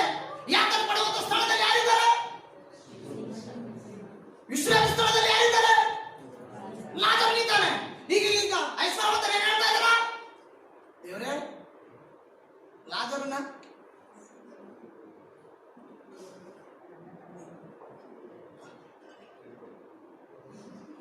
ಅಪ್ಪ, ಹಾಗಾದರೆ ಲಾಜರನನ್ನು ನನ್ನ ತಂದೆಯ ಮನೆಗೆ ಕಳಿಸಬೇಕೆಂದು ನಿನ್ನನ್ನು ಬೇಡಿಕೊಳ್ಳುತ್ತೇನೆ.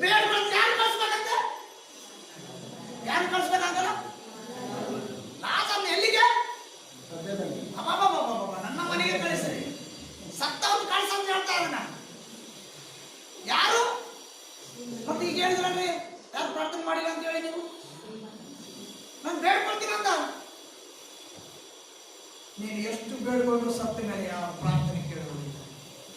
ಏನು ನಾನು ಬದುಕಿರುವಾಗಲೇ ಕರ್ತನಿಗೆ ನಾವು ಪ್ರಾರ್ಥನೆ ಮಾಡಬೇಕು. ಕರ್ತನಿಗೆ ನಮ್ಮ ರಕ್ಷಣೆಯನ್ನು ನಾವು ಕಾಪಾಡಿಕೊಳ್ಳಬೇಕಾಗಿದೆ ಪ್ರಿಯರೇ. ಹೊರತ ಪತ್ರಿಕೆ ನಾನು ಇದೇ ರಕ್ಷಣೆ ದಿನ, ಇದೇ ಸುಪ್ರಸನ್ನತೆಯ ಕಾಲ. ಇವತ್ತೇ ನೀನು ದೇವರಿಗೆ ನಿನ್ನ ಜೀವಿತವನ್ನು ಒಪ್ಪಿಸಿಕೊಡಬೇಕು. ನೀನು ಮಾರ್ಗವನ್ನು ಹೊಂದಬೇಕು. ಕೇವಲ ನಾನಿಲ್ಲಿದ್ದೇನೆ, ನನ್ನ ಮನಸ್ಸಲ್ಲೇ ಇದೆ, ನಾನಿಲ್ಲಿದ್ದೇನೆ, ನನ್ನ ಯೋಚನೆಯಲ್ಲೇ ಇದೆ. ಬರ್ತಾ ಇದ್ದೇನೆ, ಹೋಗ್ತಾ ಇದ್ದೇನೆ, ಆದ್ರೆ ನನ್ನ ಜೀವಿತ ಪ್ರಾರ್ಥನೆ. ಹೊರಗಡೆ ಹೋದ್ರು ಭಯ, ಮನೆಯಲ್ಲಿ ಇದ್ರು ಭಯ. ಭಯ ಕಾಡ್ತಾ ಇದೆ. ಭಯ ಕಾಡುವಂತ ಸಮಯದಲ್ಲಿ ನೀನು ನಾವೆಲ್ಲರೂ ಕೂಡ ಹೆಚ್ಚಾಗಿ ಪ್ರಾರ್ಥನೆ ಮಾಡಬೇಕಾಗಿದೆ. ದೇವರಿಗೆ ಸ್ತೋತ್ರ. ಈ ಸಭೆಯಲ್ಲಿ ಇವತ್ತು ಬಹಳ ಜನ ಬಂದಾರಲ್ಲಿ. ಇನ್ನು ಕೆಲವು ಸಭೆಗಳಲ್ಲಿ ಕರೋನಾಗೆ ಭಯಪಟ್ಟು ಕಾಲೇಜ್ ಬಂದಿಲ್ಲ. ಎಲ್ಲ ಕಡೆ ಹೋಗ್ತಾರೆ. ಎಲ್ಲಿ ಹೋದ್ರು ತಿರುಗಾದೆಲ್ಲ ತಿರುಗ್ತಾರ, ಮಾಡೋದೆಲ್ಲ ಮಾಡ್ತಾರ, ತಿನ್ನೋದೆಲ್ಲ ತಿಂತಾರ. ಹೋಗಿ ಹೊರಗಡೆ ಹೋಗಿ ಮನೆಗೆ ಬಂದ್ಮೇಲೆ ಚರ್ಚು ಅಂದಾಗ ಕರೋನಾ ಐತಿ ಎಲ್ಲರೂ ಬರ್ತಾರೆ ಅಲ್ರಿ? ಕರೋನಾ ಐತಿ ಎಲ್ಲರೂ ಬರ್ತಾರೆ. ಯಾರು ಎಲ್ಲಿ ಹೋಗ್ತಾ ಬರ್ತಾರೇನೋ? ಕರೋನಾ ಐತೆ ಅಲ್ಲದ್ರಿ ದೇವ್ರಿಲ್ಲ ಏನ್ರಿ ನಿಮಗೆ? ಅಲ್ಲಿ ಎಲ್ಲಿಂದ ಯಾಕೆ ಬರೋಲ್ಲ ನಮಗೆ? ನಾವು ಗದಗನಲ್ಲಿ ಒಂದು ಮಾಲ್ ಹೊಸದಾಗಿತ್ತು. ಆ ಹೊಸದ ಮಾಲಿಗೆ ಹೋದ್ವಿ ನಾವು. ಸಿಕ್ಕಾಪಟ್ಟಿ ಜನ, ಎಲ್ಲ ಮಾಲಿಗೆ ತಿರುಗ್ತಾರೆ ಜನ. ಮತ್ತೆ ಚರ್ಚಿಗೆ ಯಾಕೆ ಬರಲ್ರಿ? ಕಾರಣ ಐತೆ.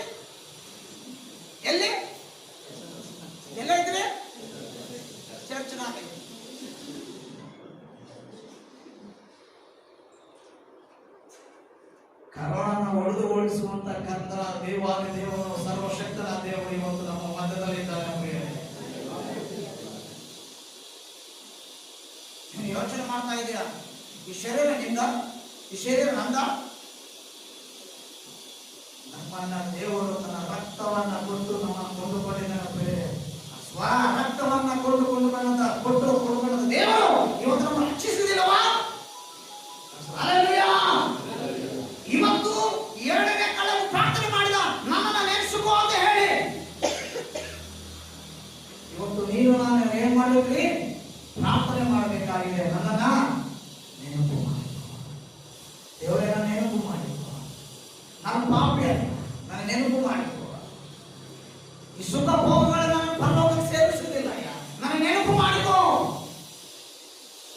ನಾವಂದ್ರೆ ಯಾರು ಪ್ರಾರ್ಥನೆ ಮಾಡಿಲ್ಲ ಸತ್ತ ಮೇಲೆ ಅಂದ್ರೆ ನಿನಗೆ ನನಗೆ ಅವಕಾಶ ಇಲ್ಲ. ಸತ್ತ ಮೇಲೆ ಪ್ರಾರ್ಥನೆ ಮಾಡ್ತೀವೋ ಇಲ್ಲ ಗೊತ್ತಿಲ್ಲ. ಪ್ರಾರ್ಥನೆ ಮಾಡಿದ್ರೆ ದೇವರು ಕೇಳುವುದಿಲ್ಲ. ನಾವು ಇರುವಾಗಲೇ ನಾವು ಪ್ರಾರ್ಥನೆ ಮಾಡಿ ಮಾರು ಮನಸ್ಸನ್ನು ಹೊಂದಬೇಕಾಗಿದೆ. ರಕ್ಷಣೆಯಲ್ಲಿ ನಾವು ಮುಂದೆ ನಡೆಯಬೇಕಾಗಿದೆ. ದೇವರಿಗಾಗಿ ಸಾಕ್ಷಿ ಉಳ್ಳವರಾಗಬೇಕಾಗಿದೆ. ಆತನ ಬರವಣಿಗೆಗಾಗಿ ನಾವು ಸಿದ್ಧರಾಗಬೇಕಾಗಿದೆ. ಆತನ ಬರವಣಿಗೆ ಹತ್ತಿರವಾಗಿದೆ. ಆತನ ಬರವಣಿಗೆ ಹತ್ತಿರವಾಗಿದೆ. ಎಲ್ಲವುಗಳ ಹತ್ತಿರವಾಗಿದೆ. ಆ ಕರ್ತನ ಬರವಣಿಗೆ ಹತ್ತಿರವಾಗಿದೆ. ನ್ಯಾಯ ತೀರ್ಪಿಗೆ ಒಳಗಾಗುವ ಸಮಯ ಯಾವಾಗ ಹೇಗೆ ಬರ್ತದೋ ಗೊತ್ತಿಲ್ಲ. ಕರ್ತನಿಗೆ ನಾವು ಕೇಳಿಕೊಳ್ಬೇಕಾಗಿರುವ ವ್ಯಕ್ತಿ 5 ಜನರು ಪ್ರಾರ್ಥನೆ ಮಾಡಿ. ಎಷ್ಟು ಜನರಿ? 6ನೇ ಪ್ರಾರ್ಥನೆ ಬಹು ಮುಖ್ಯವಾಗಿ ಯೇಸು ಸ್ವಾಮಿ ಅವರು ಮಾಡಿದರು. ಮತ್ತಾಯ ಬರೆದ ಸುವಾರ್ತೆ 26ನೇ ಅಧ್ಯಾಯದಲ್ಲಿ ನೋಡಬೇಕಾದ್ರೆ ಆತನು ಪ್ರಾರ್ಥನೆ ಮಾಡ್ತಾ ಇದ್ದೇವೆ. 39ನೇ ವಚನ ನಾವು ನೋಡುವಾಗ ಮತ್ತಾಯ ಬರೆದ ಸುವಾರ್ತೆ 26ನೇ ಅಧ್ಯಾಯ 36ನೇ ವಚನ ನೋಡುವಾಗ ಆತನು ಬಹು ದುಃಖದಿಂದ ಮನೋವ್ಯಥೆಯಿಂದ ಆತನು ಪ್ರಾರ್ಥನೆ ಮಾಡ್ತಾ ಇದ್ದಾನೆ. ನನ್ನ ಚಿತ್ತವಲ್ಲ ಸ್ವಾಮಿ, ತಂದೆ ನಿನ್ನ ಚಿತ್ತವೇ ಆಗಲಿ. ನಿನ್ನ ಚಿತ್ತವಾದರೆ ಈ ಪಾತ್ರವನ್ನು ಬಿಟ್ಟು ಹೋಗಲಿ. ಗೆತ್ಸೆಮನೆ ತೋಟದಲ್ಲಿ ಪ್ರಾರ್ಥನೆ ಮಾಡ್ತಾ ಇದ್ದಾರೆ. ಇನ್ನೇನು ಇನ್ನ ಬರ್ತಾ ಇದ್ದಾರೆ, ಕರೆದುಕೊಂಡು ಹೋಗ್ಲಿಕ್ಕೆ ಬರುವಂತ ಸಮಯ ಇದೆ. ಆತನಿಗೆ ಸಿಲುಬೆಗೆ ಸ್ವಲ್ಪ ಸಮಯ ಹತ್ತಿರವಾಗಿದೆ. ಪ್ರಾರ್ಥನೆ ಮಾಡ್ತಾ ಇದ್ದಾರೆ ಪ್ರಿಯರೇ. ನೀವು ಎಚ್ಚರವಾಗಿದ್ದು ಶೋಧನೆಗೆ ಒಳಗಾಗುತ್ತೆ. ನೀವೇನ್ ಮಾಡ್ರಿ?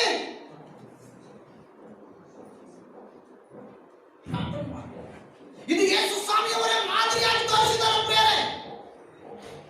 ನೀವು ಪ್ರಾರ್ಥನೆ ಮಾಡಿ, ಎಚ್ಚರವಾಗಿ ಪ್ರಾರ್ಥನೆ ಮಾಡಿ. మీరు మెలకువగా ఉండి ప్రార్థించండి. అన్నిటి అంత్యం సమీపమైనది కాబట్టి మీరు ప్రార్థన చేయండి. మీరు ప్రార్థనలో ఉండండి. దేవుని నమ్ముకోండి. దేవుని ఆరాధించండి. దేవుని వెంబడించండి.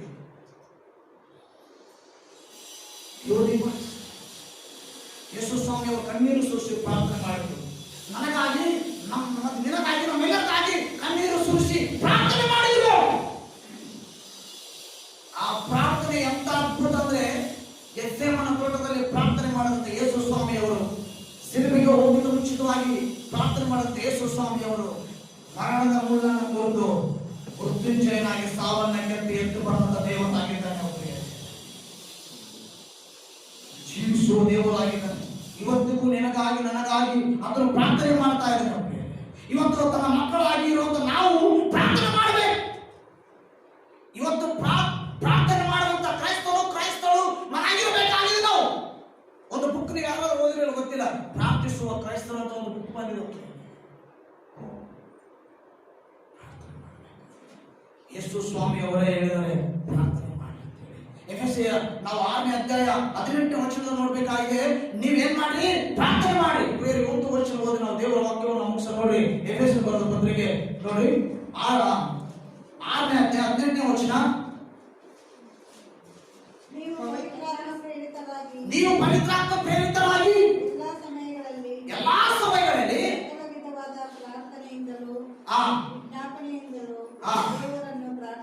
ದೇವರಿಗೆ ಸ್ತೋತ್ರವಾಗಿ ಏನ್ ಮಾಡ್ಬೇಕಂದ್ರೆ ಎಲ್ಲಾ ಸಮಯದಲ್ಲಿ ಪ್ರಾರ್ಥನೆ ಮಾಡಬೇಕಾಗಿದೆ. ದುಃಖದಲ್ಲಿ ಮಾಡಬೇಕು, ಕಷ್ಟದಲ್ಲಿ ಮಾಡಬೇಕು, ರೋಗದಲ್ಲಿ ಮಾಡಬೇಕು, ಸಮಸ್ಯೆಯಲ್ಲಿ ಮಾಡಬೇಕು, ಕೊರತೆಯಲ್ಲಿ ಮಾಡಬೇಕು, ಆನಂದದಲ್ಲಿ ಮಾಡಬೇಕು. ದೇವರಿಗೆ ನಾವು ಪ್ರಾರ್ಥನೆ ಮಾಡಬೇಕಾಗಿದೆ. ನನಗೆಲ್ಲ ಇದೆ, ನಾನ್ಯಾಕೆ ಪ್ರಾರ್ಥನೆ ಮಾಡಬೇಕು? ಉದ್ಯೋಗ ಇದೆ, ಹಣ ಇದೆ, ಆಸ್ತಿ ಇದೆ, ಬೆಳ್ಳಿ ಬಂಗಾರ ಇದೆ, ನಮಗೆ ಎಲ್ಲ ಇದೆ, ದೇವರೆಲ್ಲ ಕೊಟ್ಟಿದೆ, ನಾನ್ಯಾಕೆ ಪ್ರಾರ್ಥನೆ ಇಲ್ಲ? ಎಲ್ಲರೂ ಪ್ರಾರ್ಥನೆ ಮಾಡಬೇಕು. ಇನ್ನು ಕೊಲಸೆ 4 2ನೇ ವಚನದಲ್ಲಿ ಇನ್ನೂ ಚೆನ್ನಾಗಿ ಹೇಳ್ತದೆ ನೋಡಿ. ಕೊಲೊಸ್ಸೆ 4:2. ಪ್ರಾರ್ಥನೆಯನ್ನು ತಪ್ಪದೆ ಪ್ರಾರ್ಥನೆ ತಪ್ಪದೆ ಮಾಡುವವರಾಗಿ ಅದರಲ್ಲಿ ಎಚ್ಚರವಾಗಿದ್ದು ದೇವರಿಗೆ ಕೃತಜ್ಞತಾಸ್ತುತಿ ಮಾಡಿ. ದೇವರಿಗೆ ಸ್ತೋತ್ರ ಮಾಡಿ. ತಪ್ಪದೆ ಏನ್ ಮಾಡೋದ್ರಿ? ತಪ್ಪದೆ ಏನ್ ಮಾಡೋದ್ರಿ? ಪ್ರಾರ್ಥನೆ ಮಾಡೋದು. ಯಾಕೆ ಪ್ರಾರ್ಥನೆ ಮಾಡಬೇಕಂದ್ರೆ ಎಲ್ಲವುಗಳ ಅಂತ್ಯವು ಹತ್ತಿರವಾಗಿದೆ, ಕ್ರಿಸ್ತನ ಬರೋಣ ಹತ್ತಿರವಾಗಿದೆ. ನಾವು ಪ್ರಾರ್ಥನೆ ಮಾಡಬೇಕು. ಇಲ್ಲಿ ಮಾತ್ರ ಏನ್ ಭಕ್ತರಾಗಿ ನಾವು ಪರಲೋಕವೆಲ್ಲ ಎಸೆಯ ನಿನ್ನದೇ ಎಸೆಯ, ನಾನು ಕೂಡ ಅಲ್ಲಿ ಇರಬೇಕಯ್ಯ. ಇಲ್ಲಿ ಇನ್ನೇನು ಬಾಗಿಲು ದಾಟಿ ಹೋದ ಮೇಲೆ ಈ ಲೋಕವೆಲ್ಲ ನನಗೆ ಕೊಟ್ಟಿಯ, ಅದಕ್ಕಿಂತ ಹೆಚ್ಚಾಗಿ ಏನಾಗ್ತದೆ ಗೊತ್ತಾ? ನನ್ನ ದೇಶಯ, ನಾನು ಕೂಡ ಇಲ್ಲಿ ಇರಬೇಕಯ್ಯ, ನೀ ನನ್ನ ಜೊತೆಯಲ್ಲಿ ಇರುವೆ, ನಾನೆಲ್ಲೇ ಇರ್ತೀನಿ. ಇದಲ್ಲ ಇಲ್ಲಿ ಹಾಡು ಹಾಡಿದಾಗ ಆ ಹಾಡು ನಮ್ಮನ್ನು ಎಚ್ಚರಿಸಬೇಕು. ನೀನು ಈ ಲೋಕಕ್ಕೆ ಸಂಬಂಧಪಟ್ಟವನಲ್ಲ, ನೀನು ಪರಲೋಕಕ್ಕೆ ಸಂಬಂಧಪಟ್ಟವನ ಅಂತ ಹೇಳಿ. ಹಲ್ಲೆಲೂಯಾ. ಇವತ್ತು ದೇವರ ಬರವಣಿಗೆ ಹತ್ತಿರವಾಗಿದೆ. ನಿನ್ನ ಮುಂದೆ ಎಂತೆಂಥ ಘಟನೆಗಳು ಜರುಗುತ್ತವೆ. ಇನ್ನೂ ನೀನು ದೇವರಿಗೆ ಜೀವಿತವನ್ನು ಒಪ್ಪಿಸಿಕೊಳ್ಳದಿರುವುದಾದ್ರೆ ಇವತ್ತೇ ದೇವರಿಗೆ ಜೀವಿತವನ್ನು ಒಪ್ಪಿಸಿಕೊಳ್ಳು. ಖಂಡಿತವಾಗಿ ದೇವರಿನ ಅದ್ಭುತವಾಗಿ ಆಶೀರ್ವಾದ ಮಾಡಿ, ನಿನ್ನನ್ನು ತನ್ನ ಭಕ್ತನಾಗಿ ಮಾಡಿ, ತನ್ನ ಪರಿಶುದ್ಧವಾದ ರಕ್ತದಲ್ಲಿ ಶುದ್ಧಿ ಮಾಡಿ ಇವತ್ತು ನನಗೆ ಅದ್ಭುತವಾದ ರಕ್ಷಣೆ ನಮ್ಮೆಲ್ಲರೂ ಕೂಡ ಅನ್ವಯಿಸಿಕೊಳ್ತಾರೆ. ಒಂದು ಕ್ಷಣ ನಾವು ಕಣ್ಣುಗಳನ್ನು ಮುಚ್ಚೋಣ ಅಂತೇಳಿ ಎಲ್ಲವುಗಳ ಹತ್ತಿರವಾಗಿದೆ. ಇವತ್ತು ಆನ್ಲೈನ್ ಮೂಲಕ ಫೇಸ್ಬುಕ್ ನಲ್ಲಿ ನೋಡ್ತಾ ಇರ್ಬೋದು, ಯೂಟ್ಯೂಬ್ ನಲ್ಲಿ ನೋಡ್ತಾ ಇರ್ಬೋದು, ಆನ್ಲೈನ್ ಕೊಡುತ್ತ ನಾವೆಲ್ಲರೂ ಕೂಡ ಹತ್ತಿರವಾಗಿದೆ. ಜೀವಿತದಲ್ಲಿ ಏನು ಎದುರಾಗ್ತವೋ ಗೊತ್ತಿಲ್ಲ, ಏನಾಗ್ತದೋ ಗೊತ್ತಿಲ್ಲ. ಜೀವಿತ ದೇವರಿಗೆ ಒಪ್ಪಿಸಿಕೊಳ್ಳಬೇಕಾಗಿದೆ. ನಾವು ದೇವರ ಮಕ್ಕಳಾಗಿ ನಾವು ಜೀವಿಸಬೇಕಾಗಿದೆ. ನಮ್ಮ ಜೀವದಾರಿ ಆತನಾಗಿದ್ದಾನೆ, ನಮ್ಮ ಜೀವದಾರಿ ಆತನಾಗಿದ್ದಾನೆ. ನಾವು ಆತನನ್ನೇ ಮಾಡಬೇಕಾಗಿದೆ, ಆತನೊಂದಿಗೆ ನಾವು ಜೀವಿಸಬೇಕಾಗಿದೆ, ಆತನಿಗೆ ನಾವು ಪ್ರಾರ್ಥನೆ ಮಾಡಬೇಕಾಗಿದೆ. ಹಲ್ಲೆಲೂಯಾ. ನಾವು ದೇವರಿಗೆ ಒಪ್ಪಿಸಿಕೊಳ್ಳೋಣ.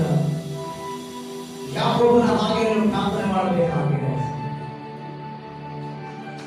ಪ್ರೀತಿಯಿಂದ ದೇಶದೆಲ್ಲರೂ ಪ್ರೀತಿ ಮಾರ್ಪಡಿಸಿಕೊಳ್ಬೇಕಾಗಿದೆ. ಇಷ್ಟೆಲ್ಲ ಮರುಕೈ ಹಾಗೆ ಪ್ರಾರ್ಥನೆ ಮಾಡಬೇಕಾಗಿದೆ. ಇಷ್ಕೀಯನಾಗಿ ಪ್ರಾರ್ಥನೆ ಮಾಡಬೇಕಾಗಿದೆ. ಅಬ್ರಾಹ್ಮನಾಗಿ ಪ್ರಾರ್ಥನೆ ಮಾಡಬೇಕಾಗಿದೆ. ಎರಡನೇಗಳನ್ನು ಹಾಗೆ ಪ್ರಾರ್ಥನೆ ಮಾಡಬೇಕಾಗಿದೆ. ಯೆಸಯ್ಯ ನಮಗಾಗಿ ಪ್ರಾರ್ಥನೆ ಮಾಡಿ, ನಮಗಾಗಿ ಆತನು ಪ್ರಾರ್ಥನೆಯಲ್ಲಿ ನಿರತರಾಗಿದ್ದು ಸಾವನ್ನ ಕೆಟ್ಟಂತ ದೇವರು ಹೆಚ್ಚಿನವಾಗಿ ಪ್ರಾರ್ಥನೆ ಮಾಡಲು ಹೇಳಿದ್ದಾರೆ.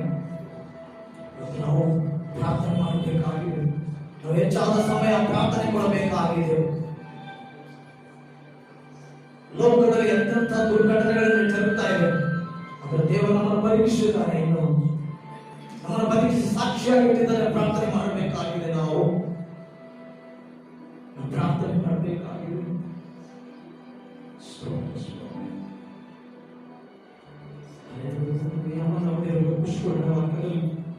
ದೇವರೇ ನನ್ನೊಟ್ಟಿಗೆ ಮಾತನಾಡಿದೆಯಾ ಸ್ವಾಮಿ? ನಾನು ಪ್ರಾರ್ಥನೆ ಮಾಡಬೇಕಾಯ್ಯ. ನನ್ನ ಪ್ರಾರ್ಥನೆಗೆ ಸಮಯ ಕೊಟ್ಟಿಲ್ಲ ಸ್ವಾಮಿ. ಈ ದಿನ ಮೊದಲುಗೊಂಡಾದರೂ ನಾನು ಪ್ರಾರ್ಥನೆ ಮಾಡಬೇಕಾಗಿದೆ. ನಾನು ಪ್ರಾರ್ಥಿಸುವ ಕ್ರೈಸ್ತನಾಗಬೇಕಾಗಿದೆ. ಪ್ರಾರ್ಥನೆ ನನ್ನ ಹೃದಯದ ಬಡಿತವಾಗಬೇಕಾಗಿದೆ. ಪ್ರಾರ್ಥನೆ ನನ್ನ ಉಸಿರಾಗಬೇಕಾಗಿದೆ. ಸ್ವಾಮಿ, ನನ್ನೊಟ್ಟಿಗೆ ಮಾತನಾಡಿದ್ದೀಯಾ? ಎಲ್ಲವುಗಳ ಹತ್ತಿರವಾಗಿದೆ. ಸ್ವಸ್ಥ ಬುದ್ಧಿಯುಳ್ಳವರಾಗಿ ನೀವು ಪ್ರಾರ್ಥನೆಗೆ ಸಿದ್ಧವಾಗಿರಲಿ ಅಂತ ಹೇಳಿ ನಾವು ಪ್ರಾರ್ಥಿಸುವವರಾಗಿರುವ ಸಹಾಯ ಮಾಡಿ. ಅಯ್ಯ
ಎರಡನೇ ಕಳ್ಳನಿಗೆ ಕಳ್ಳನ ಹಾಗೆ ನಿನ್ನ ಕರುಣೆ, ನಿನ್ನ ಪ್ರೀತಿ, ನಿನ್ನ ದಯೆ, ನಿನ್ನ ಕನಿಕರನ್ನು ಹೊಂದುವುದಕ್ಕಾಗಿ ನಮ್ಮನ್ನ ನೆನಪು ಮಾಡುವ ಸ್ವಾಮಿ ಪ್ರಾರ್ಥಿಸುತ್ತೇವೆ. ನಮ್ಮ ಜೀವಿತದಲ್ಲಿ ಕರ್ತನೆ ನಾವು ಹೆಚ್ಚಾಗಿ ಪ್ರಾರ್ಥನೆಯಲ್ಲಿ ಕಳೆಯುವ ಸಹಾಯ ಮಾಡಿ. ಇದು ಕರ್ತನಿನ ಬರವಣಿಗೆ ಹತ್ತಿರವಾಗಿದೆ. ಹೆಚ್ಚಾಗಿ ನಾವು ಎಚ್ಚರಿಕೆಯಾಗಿ ಪ್ರಾರ್ಥನೆ ಮಾಡಬೇಕಾಗಿದೆ. ಎಲ್ಲ ಸಮಯಗಳಲ್ಲಿ ನಾವು ಪ್ರಾರ್ಥನೆ ಮಾಡಬೇಕಾಗಿದೆ. ಮಕ್ಕಳಿಗೆ ಮಾತನಾಡಿದಕ್ಕಾಗಿ ಕೇಳಿದ ಪ್ರತಿಯೊಬ್ಬರು ಜೀವಿತದಲ್ಲಿ ಕರ್ತನೆ ಪ್ರಾರ್ಥನೆ ದೇವರಿಗೆ ಹೆಚ್ಚಾಗಿ ಮಾಡುವಂತೆ ಅವರನ್ನು ಅಭಿಷೇಕ ಮಾಡಿ, ಅಭಿಷೇಕ ಮಾಡಿ ಪ್ರಾರ್ಥನೆಗೆ ಉತ್ತರವನ್ನು ನೀಡು, ಜೀವಿತದ ಜಯವನ್ನು ಅನುಭವಿಸಿಕೊಂಡು ವಾಕ್ಯದಲ್ಲಿ ಮಾತನಾಡಿದಕ್ಕಾಗಿ ಈ ವಾಕ್ಯದಿಂದ ನಾವೆಲ್ಲರಿಗೂ ಆಶೀರ್ವಾದವನ್ನು, ಈ ವಾಕ್ಯದಿಂದ ಕರ್ತ ನಮ್ಮನ್ನು ನಾವು ಕರ್ತನ ಮಾರ್ಪಡಿಸಿಕೊಂಡು ನಮ್ಮ ಮಾರ್ಗದಲ್ಲಿ ಹೆಚ್ಚಾಗಿ ಸಾಕ್ಷ್ಯ ಜೀವಿಸಲು ಸಹಾಯ ಮಾಡಿ. ವಾಕ್ಯದಲ್ಲಿ ಮಾತನಾಡಿದಕ್ಕಾಗಿ ಈ ಪ್ರಾರ್ಥನೆ ಯೇಸು ಕ್ರಿಸ್ತನ ನಾಮದಲ್ಲಿ ಹೇಳಿ ಹೋಗುವುದೇ ನಮ್ಮ ತಂದೆ. ದೇವರಿಗೆ ಸ್ತೋತ್ರ.